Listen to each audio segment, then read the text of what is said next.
Welcome in to the New Orleans Pelicans podcast, the official podcast of your New Orleans Pelicans. A podcast dedicated to everything you need to know about the squad. Hear from players, coaches, broadcasters, and those who cover the NBA on a daily basis. It's time to flock up. The New Orleans Pelicans podcast starts right now. Hi, welcome back to the New Orleans Pelicans podcast, the official podcast of your New Orleans Pelicans. Gus Kattengell, Jim Eichenhofer, Pelicans.com with you. The player profiles continue. This week, we're focusing on the reserves. And one of those players in particular, Kelly Olynyk. Erin Summers, Pelicans team and sideline reporter, will give her insight and a little in-depth look into his season. But Jim will start with this.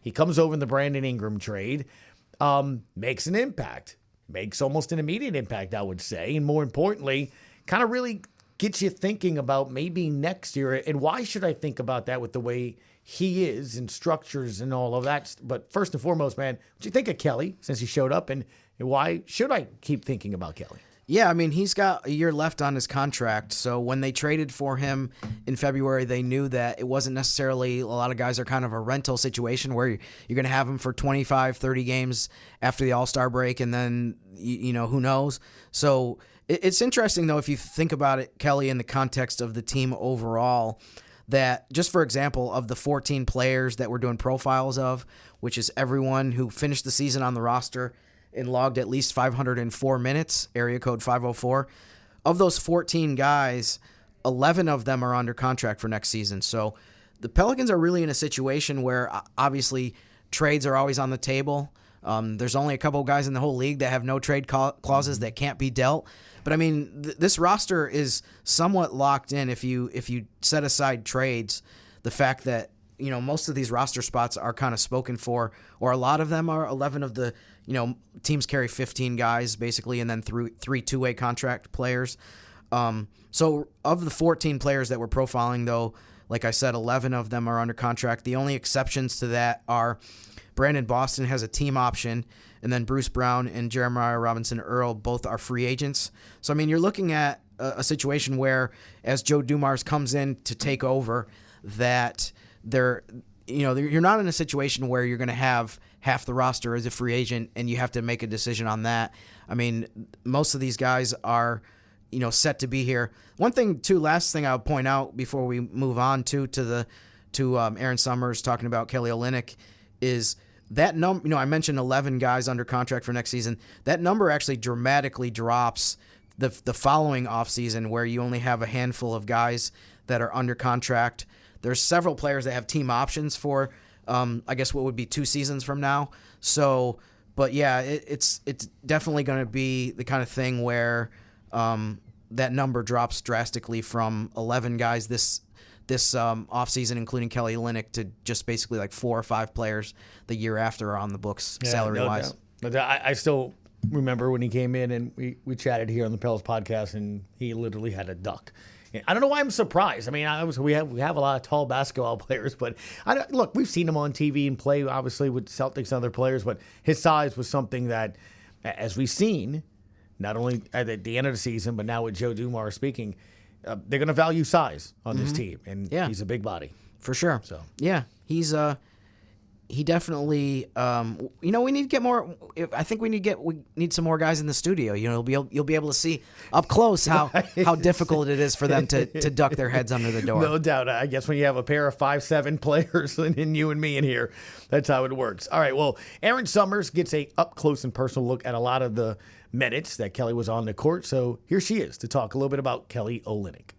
Erin Summers, sideline reporter for your New Orleans Pelicans, and of course over on the Gulf Coast Sports and Entertainment Network on the television side of things. Erin, I think it's safe to say you've been around the team pretty much all season long, around them at practice and everything. And when you take a look at some of the players that we're going to get into here as well with our player profiles, it's one of those things where some players got a chance to take advantage of opportunities. Others had to step in. We had Wes Johnson kind of talk a little bit about Bruce Brown. Kelly Olynyk also coming in the trade with Brandon Ingram. What was it like just overall? We'll get into specifics here in a second, but Kelly joining this team, other than hitting his head almost in our office when he walked in to do a podcast. What stood out to you with him?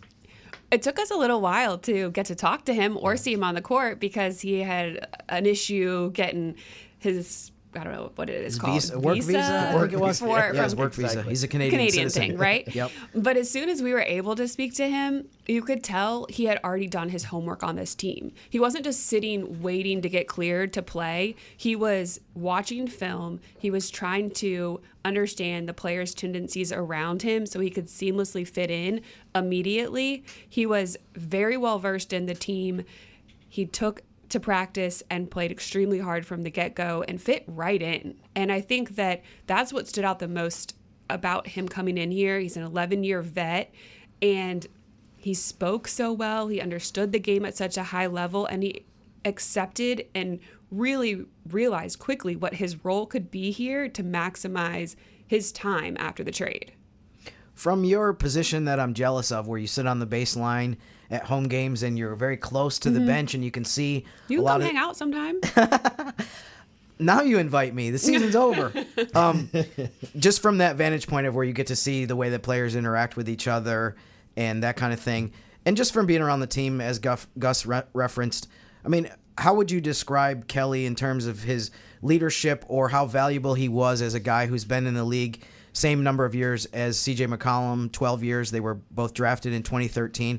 I mean, how much of a role did he have in terms of somebody that other players could rely on with his experience? And he also seemed to me like a very positive guy in terms of he had, in some of the times that he spoke to the media, which were several, but he was only here for the last couple months, he was very positive about a lot of the other players and encouraging as far as some of the young guys. First of all, Kelly was a vibe, right? Like, he was so cool. He had his long hair. He had his long shorts, his Converses. You know, looked like this skater dude that walks in, like, super chill.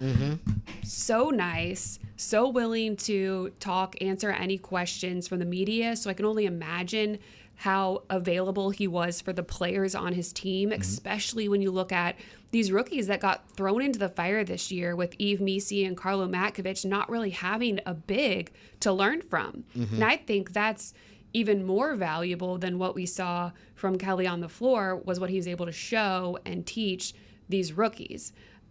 I enjoyed working with him. I know the players loved having him around. You know, he was always interacting with people during the games, trying to help out, laughing, you know, having a good time. And I really think he fit in very well with this locker room. What did you think of just the people describe him as on the court as kind of a connector in terms of, I think that was one of the things that people were the most excited about in terms of Zion Williamson was that the type of center that Zion has played with often has been a guy that plays around the basket, and sometimes there's spacing issues where it gets a little crowded, whereas Kelly is a three-point shooter, something I'm going to reference in a second here, as well as a passer. So, I mean, what did you think? I wish we would have gotten to see it more, but just those two guys playing together and the way that he fed off other teammates. Yeah, we can definitely get into the type of center that Zion should be playing around, and I think going into this season, we were leaning into the small lineup because that's what we had. But then as that changed, Yves Missi isn't your stretch big, but Kelly gave us an opportunity to see how beneficial a stretch big can be around Zion Williamson in creating that space because of his three-point ability. He has the size and length to protect the rim, to defend the paint, but then on the other side, get out of the way and pull people with him because people have to respect his shot out there. I think that his knowledge as a vet of the game was so beneficial because he immediately saw how he could fit in and help Zion Williamson. You mentioned the assists. You know, he was a part of that game where 4 Pelicans had 7 or more assists. He sees the floor really well, and he doesn't get in the way. I think sometimes we saw some of the rookies not exactly knowing where to be spacing wise, whether it's under the basket, in the dunker spot, you know, kind of hanging out around the elbow and not giving Z a lot of room to work. So he really helped show how these other players can play around Zion. And also, I think it helped the coaching staff, the front office, see what a stretch big can be for Z and how beneficial a player like that can be for this team. It's time for Pelistats. Has Pelistats caught on I yet? like it. I like as a segment. Pelistats. Okay, Let's stick so with it. Aaron, this is your first. Can I copyright it? Like, I'm Absolutely, looking it for works. any type of love There to you go. share. Yeah, kickback maybe here. we could. Can we trademark it and use it on the pregame TV show? Yeah. Maybe. Oh, All right. I like that. So I like basically, that. I should probably explain this. For every guest that we've had on so far, I'm throwing 2 stats at them, and then they can pick whichever one they find the most interesting or one they want to talk about the most. Okay. And you can, if you like both of them and you say, Jim, you did a great job here, you can talk about both.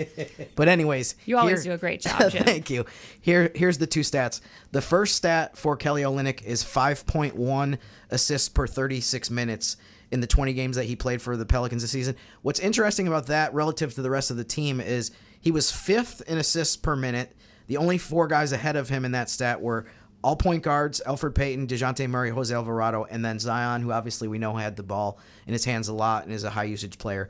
The second stat is that Kelly was 2nd on New Orleans this season in three-point percentage at 38.9. The only player who shot better than him was Antonio Reeves, in his rookie season was 39.5, so it's just slightly better than Olynyk in percentage.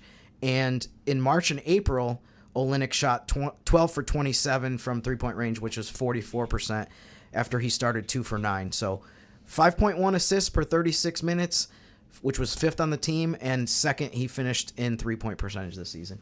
I think the 3-point percentage was huge, and something that this team absolutely needed was somebody who can hit from the perimeter, especially when you consider all the injuries that they had, and especially down the stretch when Trey Murphy was off of the court as well.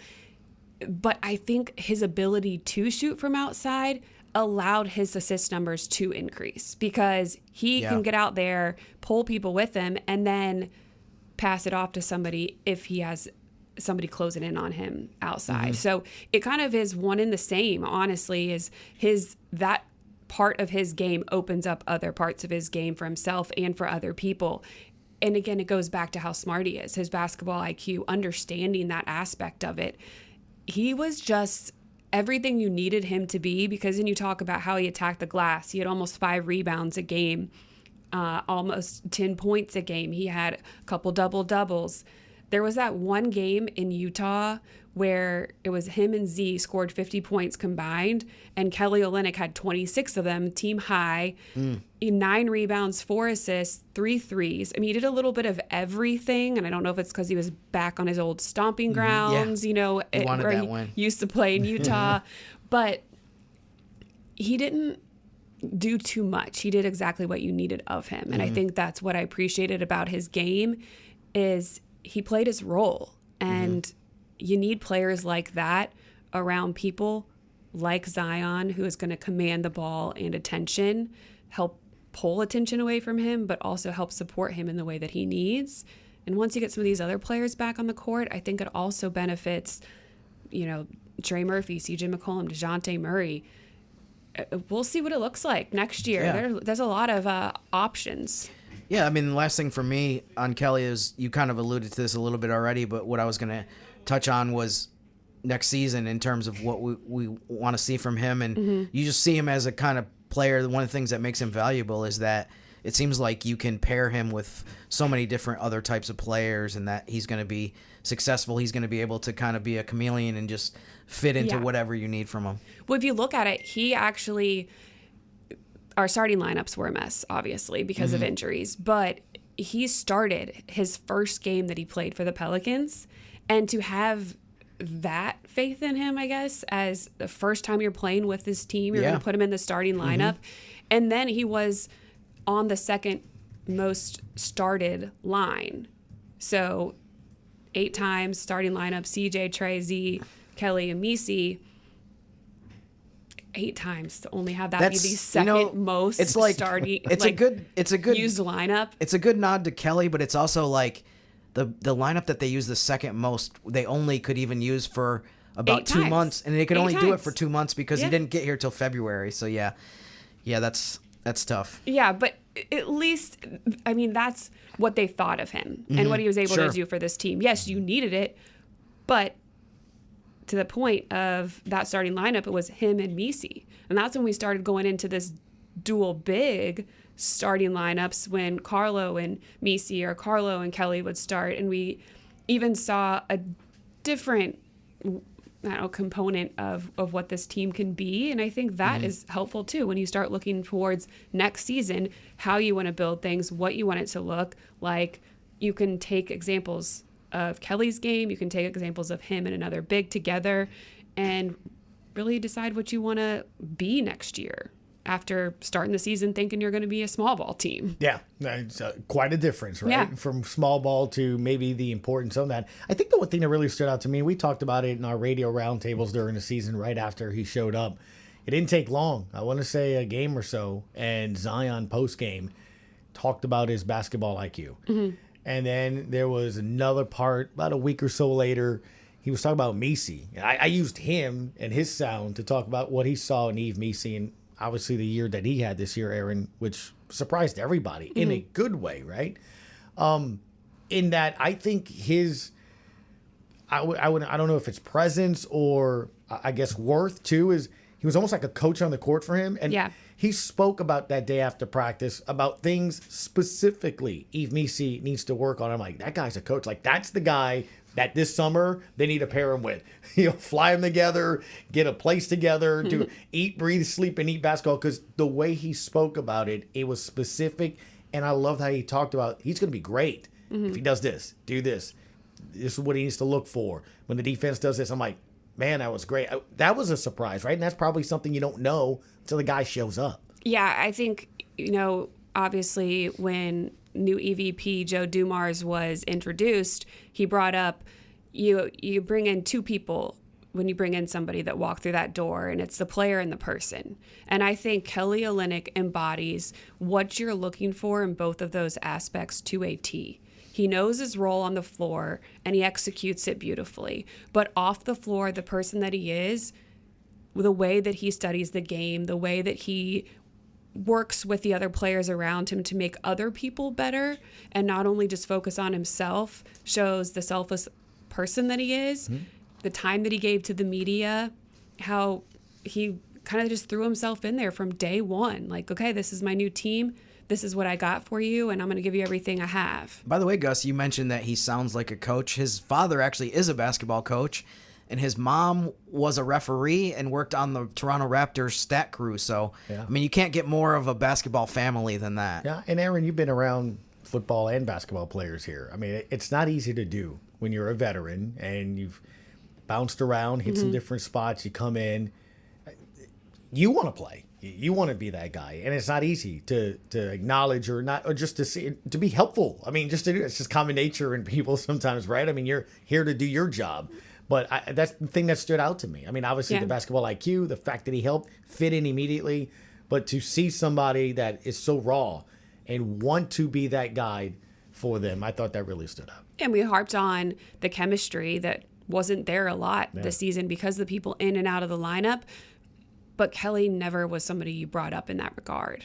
He just seamlessly fit in from day one. And Jim, it doesn't hurt when Zion, CJ, Trey, all those guys, man, talked about how great he was and how he helped them in their games. Yeah, and I think you get to a certain part of your career, too, you're smart enough to realize that you mentioned, Gus, and I'm with you 100%, that a lot of people want to just do their job, and they're just like, why am I helping somebody else who's going to maybe take my minutes? Yeah. But I think certain guys get to a point in their career, and I think CJ's like this, Kelly's like this, that you realize that part of what makes you valuable to teams is that bringing that to the table as far as somebody that the younger players can lean on you for advice. And so, I mean, they don't look at it as something that takes away from what they do. They look at it more as, this is one of the things that's going to keep me in the league for a long time. Our guy, Garrett Temple, I'm sure that's a huge part of why he's been in the league as long as he has. So the smart players realize that it's not about whether I'm being unselfish or looking out for myself instead of other guys. You're actually looking out for yourself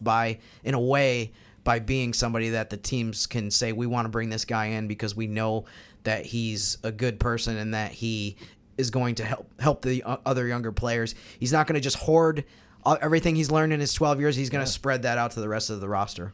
Yeah, comes down to ego too a lot though. It's like some players don't want to accept that is their role now as they get older, and I don't ever see him walking around like, I need more points or and making it about him. No, and look, I think it goes to even before he shows up here. It's understanding and absorbing right? To the points you guys are making, what you're seeing in front of you.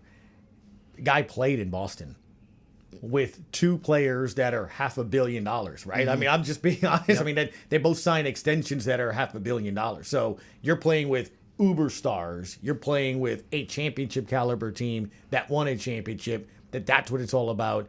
So he absorbed that. He took that. So when you come in, you drop him in, and you put him with the Zion, you put him with C.J. McCollum, you put him with other stars. He already knows how to work with those stars. He already knows how to work with other guys. So I think a couple of those players like that, they're all part of why teams win championships, right? Yeah. I was really pleasantly, I don't want to say surprised, but just enjoyed him being here and the addition of him this season. I feel like so many of our podcasts as we wrap up here, Jim, have been fit. You know, who fits around this player, or how this player fits around the system or scheme. So it's unique when a player can just come into a new team and fits seamlessly. It just really speaks volumes to what he did. And let's just hope that we get to see the fit in much larger samples next season. Yeah. I feel like a lot of our fits are non-fit, like almost shoehorn fits. You know? Yeah, they're fits that we hope to. They're fits that we dream of, that we envision, like Kelly with Herb Jones, Kelly with DeJounte Murray. We never saw that happen at all. So hopefully next year we will. No doubt.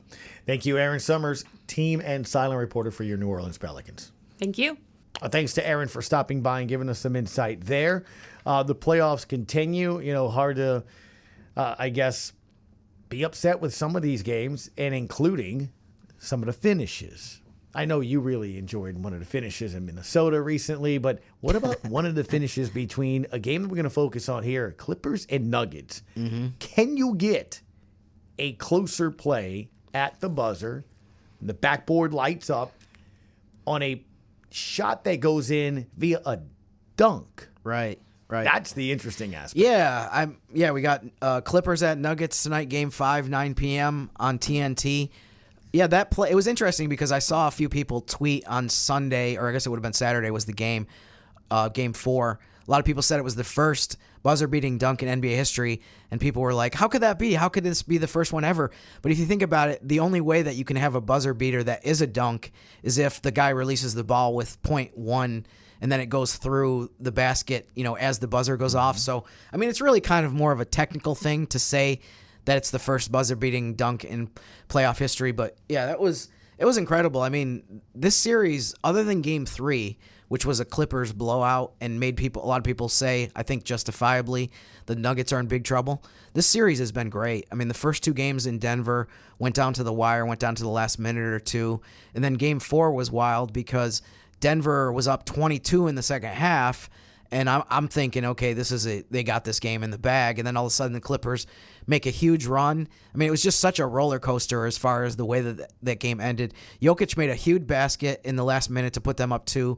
Then Harden comes down and misses a shot, but Zubac taps it back in to tie the game, and then that sets up that final possession where Denver won on the Gordon game winner. But it was funny because in real time, I thought it was late. I thought Gordon's basket was late. I wasn't really excited or jumping up and down or thinking, oh my goodness, because I was like, oh, that shot was late. Right. So it's not going to matter. When they go look at the replay, they're going to see the light came on.